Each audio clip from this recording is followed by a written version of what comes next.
right, welcome in to Carp's Corner again. Another edition here coming out of a Heisman Trophy weekend. NFL steam rolling along as well. College football bowl season began to pick up some steam. Finished it up with the Army-Navy game, which is one of my favorites for college football season. And although it's a little bit weird, I'm glad that it sits alone at the end. And there's an element of uniqueness to that game that none of the other games really have, and get a chance to experience it, be there in person in 2019. Lincoln Financial, truly an overwhelming experience, and honored to be there, and felt just the degree of reverence for the players, for the coaches, for everybody that's involved with that classic matchup that's been going on for so long. And I think it's something really the whole country can get behind. You're not really going to cheer for or against any team unless you have, some big allegiances the other way. And to me, it kind of harkens back to a point of nostalgia. So with that finishing up, it means college football, the regular season is finally finished up. So we got the award shows coming up. That all kind of wrapped up there Thursday, Saturday night. That was finished up, which was nice. And so we'll get into that, some of the things that happened and what went on there. Coaching hires, it looks like that whole circle is starting to finally get filled in now. The NFL may throw a wrench in it, but I don't think there'll be as many firings in the NFL. And so because of that, I don't think there's going to be quite as much movement. So this looks like it could be the end for college football, and kind of getting some of these things shored up here with the coaches, as Oregon, the last big shoe to drop, finally appeared to fall over the weekend. So we'll get into that. Some NFL news, Aaron Rodgers, the Baltimore Ravens, Urban Meyer, hot seat in Jacksonville, or what's being said down there. He's got a 5-year deal that's paying him a ton of money. I can't imagine anything happening, but we'll dive into that.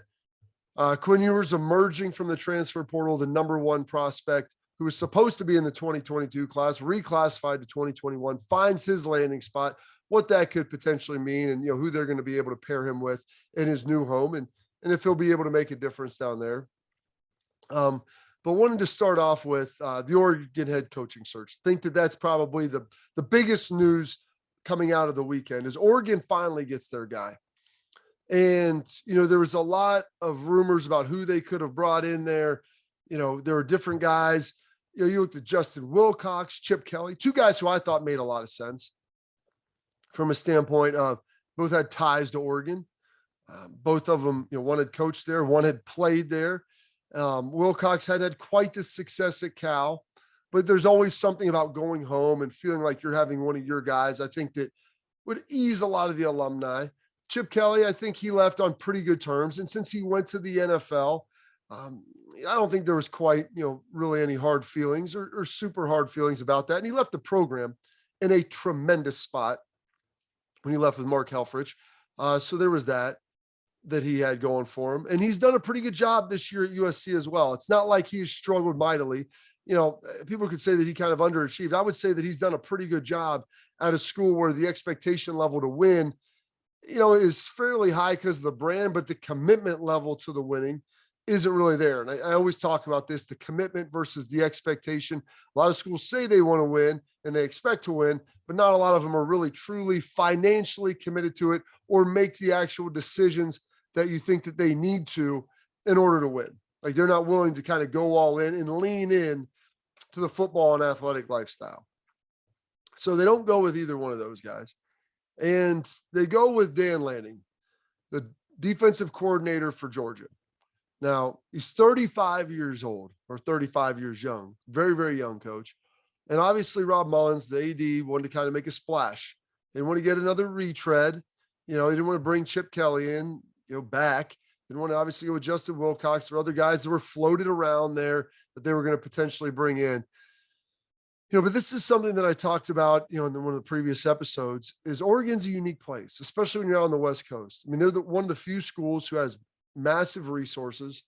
They've got Nike behind them. They really want to win. They've got a fan base that really cares about them. So they're checking a lot of these boxes that, competitive people and coaches want to make sure that you can fill if you're going to go to a school and try to be able to have some success. And so Oregon checks a lot of those.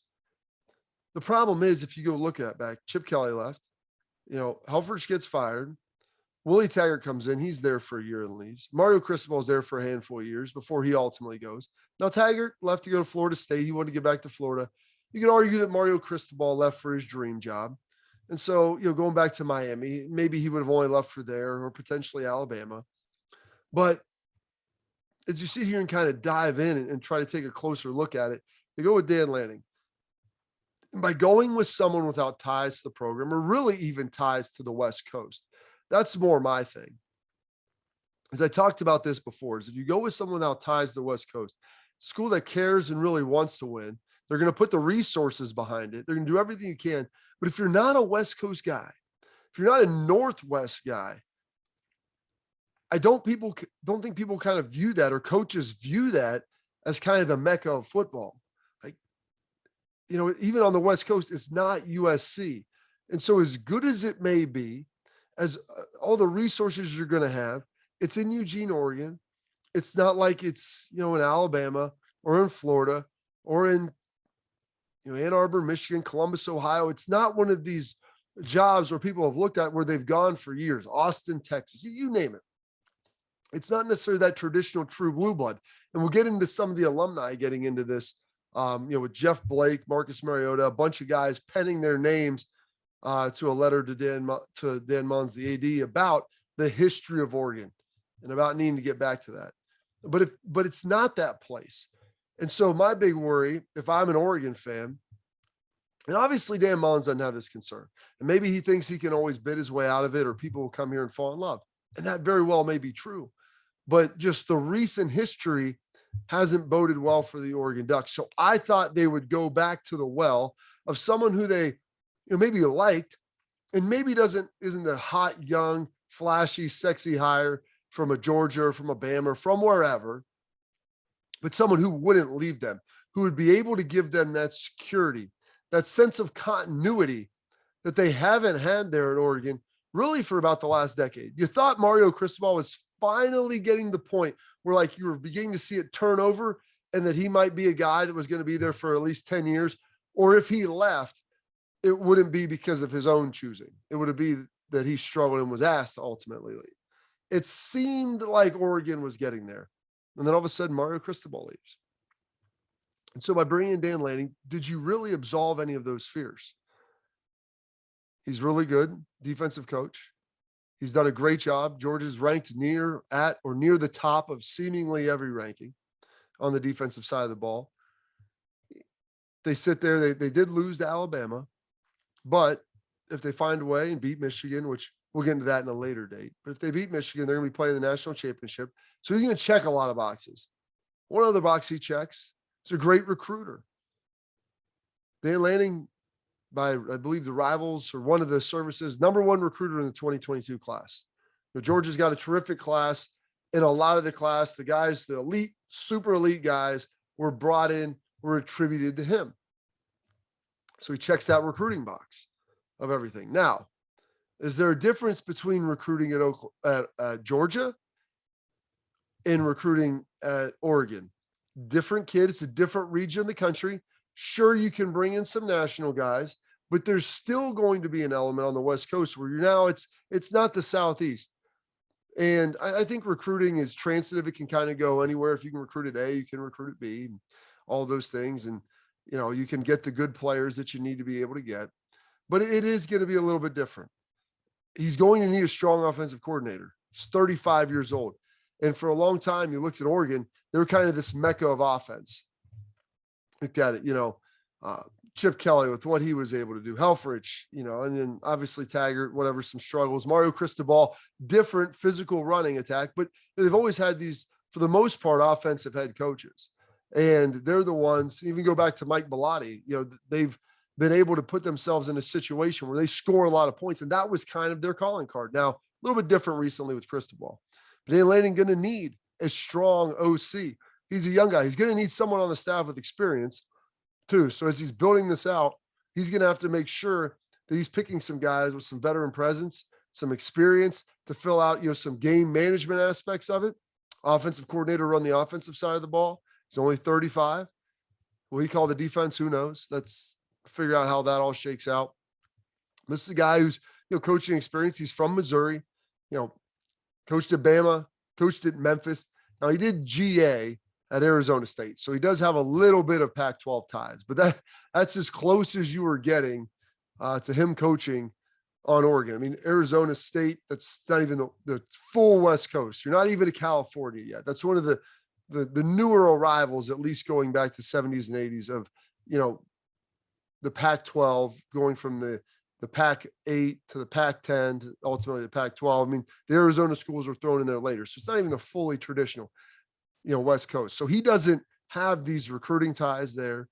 It's a little bit different for what he's going to be experiencing. Like I said, great recruiter, obviously the next big thing, but in hiring him, Dan Mullins is going outside of the box and saying, I'm not worrying about a guy leaving, that ultimately maybe if the Bama job opens up, would Dan Lanning want to go back for that? Maybe we'll worry about that and cross that bridge when we get to it. Should Kirby Smart get fired at Georgia? Is that a job that he would ultimately want to go back to? And so those are the things that they've got to try to figure out and worry about. Now, Dan Mullins also trying to fight a true two-front war now because he has some of his alums. I mentioned Jeff Blake, Marcus Mariota, a number of guys, Joey Harrington, I believe, on that list. I think there was 14 of them pen a letter talking about how Oregon isn't this blue blood program and need to get back to their history and recent history of, outworking people, grinding, having the spicy offense, all of these things. That's how they're able to have success. And so it's interesting that would come out right after the Lanning hire. I wonder how much dialogue happened before with Rob Mullins. And maybe some of the alums told him, hey, let's go with Wilcox. Let's get back to Chip Kelly. And he just chose not to listen. Whenever you start to have a schism, in your athletic department and some of your prestigious alums, especially when you get some of these people that work in the media, then you have to start asking yourself, are these guys working for us? They're working on our side. You have these great players, you want to be able to leverage them. And it seems like there's this little disconnect. Rob Mullins didn't want to go in the path, down the path that I suggested, down the path that a lot of his alums suggested. He wanted another path and hired a guy who's a heck of a defensive coach, who has, the coaching defensive tree with Saban and Smart and all of these other trappings. And he's a great recruiter, and he's done so many things at a really, really high level. But he's now the head guy. He's in a far different region of the country. Can he get it done there? And when he does, and if he does, will he then be willing to stay? Because that's the question you have to ask yourself if you're an Oregon Ducks fan, if you're a player, if you're an alum. If all of this stuff works out and we did hit the right guy, when a big-time job opens up, or a job that he perceives is one of the elite jobs in college football, even if a lot of people would look at Oregon and say, gosh, it checks a lot of the boxes outside of maybe 50 to 80 years of college football history, it checks everything else. But will he be willing to stay there? Or will he jettison and go back somewhere east or somewhere to the southeast, or wherever it may be? That's the question that if you're a fan of Georgia, it won't, or a fan of Oregon rather, it will only be answered if he's successful, and if some of those other jobs like Georgia, Bama, whatever it might be, if those jobs ultimately open up. That's something they're gonna have to worry about, something you have to look at. He's not Chip Kelly, he's not Justin Wilcox, he doesn't have a tie to the program. So now you got him. Will he have success? Maybe, maybe not. That's irrelevant. But if he does have success, will you be able to ultimately keep him there? It's more college football news, the transfer portal stuff, crazy town. I think even more so than NIL, the transfer portal has thrown a wrench into the college football, recruiting, roster development, building, because NIL stuff, I mean, this stuff's been kind of underground forever. It's just kind of brought into the light. But really, when you mix this, when you pair it with the transfer portal, then you're starting to get an elixir where there's going to start to be some problems. And so Quinn Ewers was the number one recruit in the 2022 class, reclassifies, comes into Ohio State early, gets there 2 weeks into training camp, really comes in so he can earn a lot of NIL cash. Because in Texas, where he's from, Southlake, you can't earn money as a high school player. Comes in early, gets these big NIL deals. The devil's always in the details of those, about how much money is going to be earned. Do you need to be a starter? Does your team need to be ranked? Is it this school? Is it that school? Is it transferable among schools?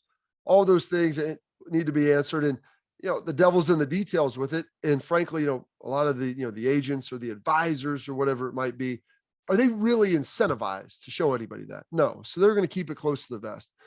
Quinn Ewers slid into the transfer portal after the season, said he didn't feel like he was getting the respect, the coaching. Ohio State brought in another quarterback in the next class because they're going to have guys be leaving and sliding in the portal, behind CJ Stroud. And you have to make sure you have at least 2 or 3, ideally 3 scholarship quarterbacks on your roster at any given point in time, no less than 2 guys who are ready, capable to be on the field. So Quinn Ewers emerges from the transfer portal back at Texas. He's down there, with Sarkisian.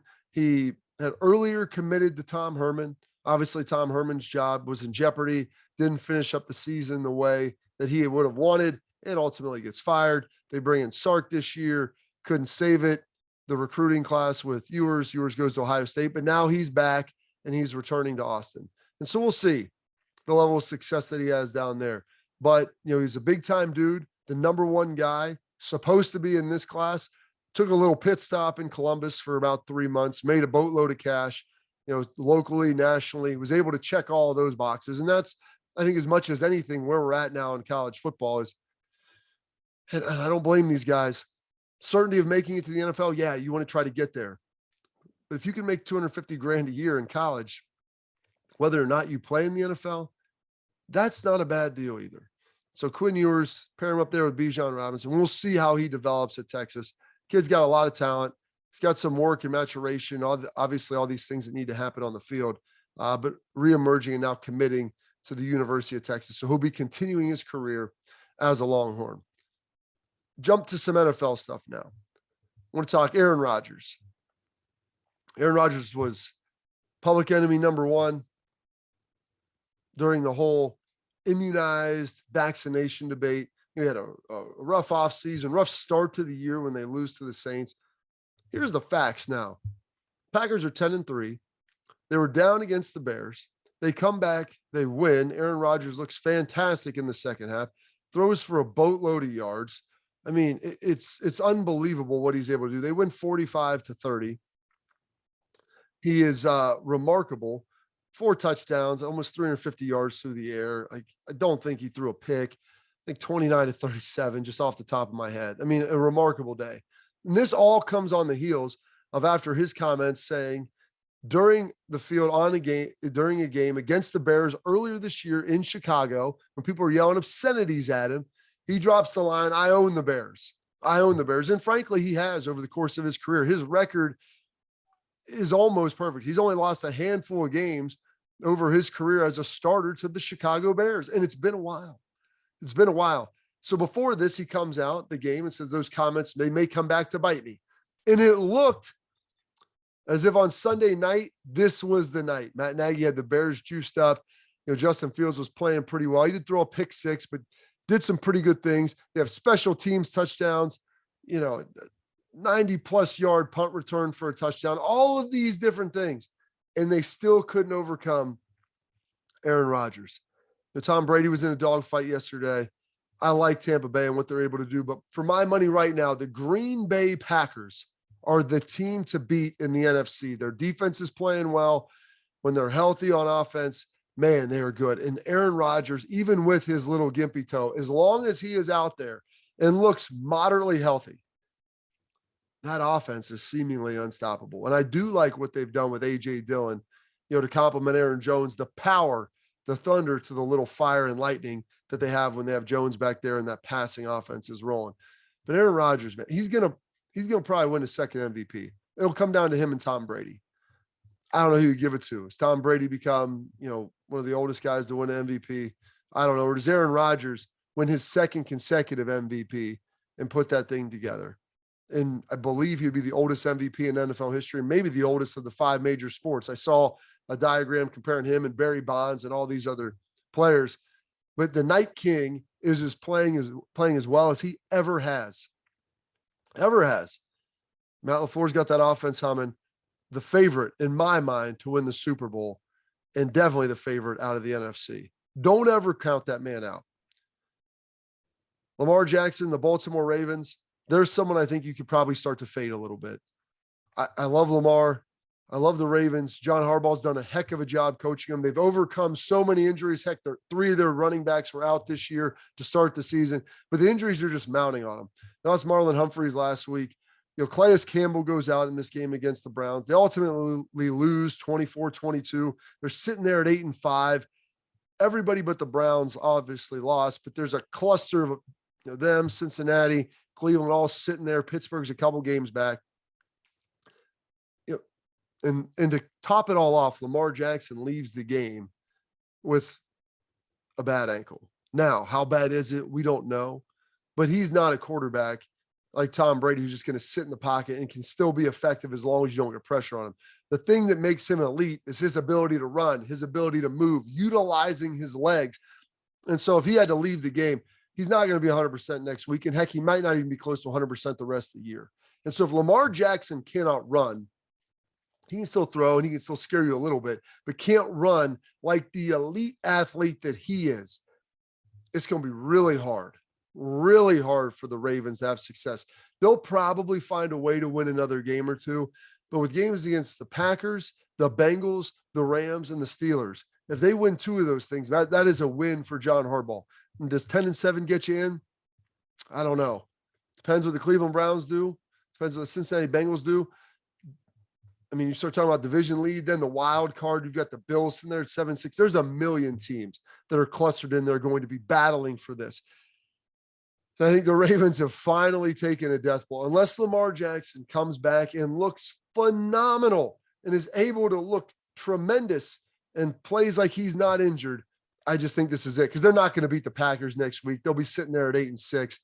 Then you've got Cincinnati, who played pretty tough against the Niners, the Rams, who are going to be in desperate need of victories, and then the Steelers, they could be battling for their life, or it could just be an old slugfest of both teams potentially being out of it, or at least the Steelers, and trying to battle to play spoiler. Those are the options, but those are the last four games. They've lost so many players, and with that 24-22 valiant comeback, they just ran out of gas a little bit at the end. Some other NFL news, Urban Meyer on the hot seat maybe. There's some comments that were ultimately made, about him and some of the things that he said. He got in a big fight with Marvin Jones. He storms out. Now there's leaks coming up in there. There's leaks coming up out of the Jacksonville Jaguars. People were reporting that, there's all these issues. He's calling coaches losers. And Urban had a quote, what's the answer? Start leaking some information, some nonsense? That's garbage.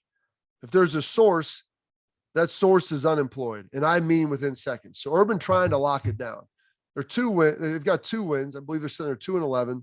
They just got eliminated from the playoffs. No one really expected the Jags to make the playoffs. I think people expect them to get to 5 wins, maybe 6, 4, somewhere in there. They're sitting there at 2. And here's the real issue is it doesn't look like their offense has progressed at all. Trevor Lawrence doesn't look like he's being developed. And at least that's to the naked eye on the outside. You want to see a team that even if they're losing, like Cincinnati last year, was beginning to make some headway. And if you look around, I mean, Justin Fields looks like he's the best quarterback in that draft class so far with what he's been able to do outside of Mac Jones. Mac Jones is in a great situation. He also won a game throwing it 3 times. That's how good his team is and his good head coach, or how good his head coach is. They were playing in a windstorm. I get it. But Mac Jones is set up nice. But the other 4 quarterbacks, Justin Fields looks like he's developing. Zach Wilson, probably not. Trey Lance on the shelf. Trevor Lawrence, though, I thought we would be able to see more of him and he would look better at this point. And so if you're not developing, that is what is concerning to me if you're the Jacksonville Jaguars. That's what they've got to get corrected. That's what Urban's got to get fixed. A winning cures everything, and the Jacksonville Jaguars need a win in the worst way right now. Now, the last point of all of this. Mentioned it was award shows. Thursday night went off without a hitch. Saturday night, you get the Heisman Trophy Award Show. It's an hour long. I get it. It's theater. It's TV. You've got to ask questions. You've got to fill this up. So you've got Aiden Hutchinson there from Michigan. You've got Kenny Pickett of Pittsburgh. You've got Bryce Young, who was the presumptive winner. It was more of a coronation than probably a ceremony. And then you've got CJ Stroud of Ohio State. And so, listen, it's and I like to celebrate those guys. You bring in all of the pageantry, the former Heisman Trophy winners. That's why I kind of like watching it. You watch them go up there. It's a little nostalgia. Some of the guys are limping a little bit. The players get dressed up and they're nervous. They're trying to do their best to talk. Everybody, you got Tim Tebow up there. You got RG3, you got Desmond Howard, Herbie. All these guys are trying to talk through it and just have a little dialogue and burn through an hour so we could say, hey, Bryce Young, you won this thing by one of the largest margins in history. Congratulations. Here's your trophy. Now go try to win a national championship. They're talking to Aiden Hutchinson and Desmond Howard, Michigan alum. They ask, when the question is asked, Aiden Hutchinson, coming back. It's like we want to complete the mission, beat Ohio State, win a Big Ten championship, all that. And hey, everybody kind of laughs. I got no problem with that. If he was coming back for any other reason, I would have been disappointed. He came back and he succeeded and got those two things done. And he played really, really well in the big game. So you know what? Congratulations to you. And Tim Tebow throws out the quip, hey, it's a good thing Kenny Pickett's in between you, with CJ Stroud being a spot away from him and Aiden Hutchinson. They kind of laugh, and everybody does. And that's the type of stuff, the fun little verbal jabbing that I love for rivalries. And I don't mind seeing at the award show. It humanizes it. It gives you a little more, another element. But then Dez jumps in. And this isn't me being salty Buckeye guy. I wouldn't want to see this for anybody because it made everybody feel awkward. And he has a quick follow-up on that saying, hopefully Kenny does a better job than that, the Ohio State offensive lineman. Alluding to the fact that, Aiden Hutchinson had a heck of a day against Ohio State. 14, 15, 16 pressures, 3 sacks, was phenomenal on that day. But really at that point, no one laughed. Tebow had to kind of jump in there and like, throwing a guy under a bus, whatever. Aiden Hutchinson looked uncomfortable. Like, to me, it's amazing that Ohio State has won every game but 3 in the last decade since the turn of the century. 2001, every game but 3, has won 8 straight. And then Dez is going to get gassed up and get big and chesty because he's a dude from the 90s and throw that out there and make everyone uncomfortable at that point. It's not me being sensitive with this. I don't know Ohio State fans, probably get a little irked at it. I think it's more about the fact that it's supposed to be a ceremony celebrating everybody as opposed to ultimately what we saw on that day. That was just a little bit disappointing to me. And I didn't think it necessarily had to go that way.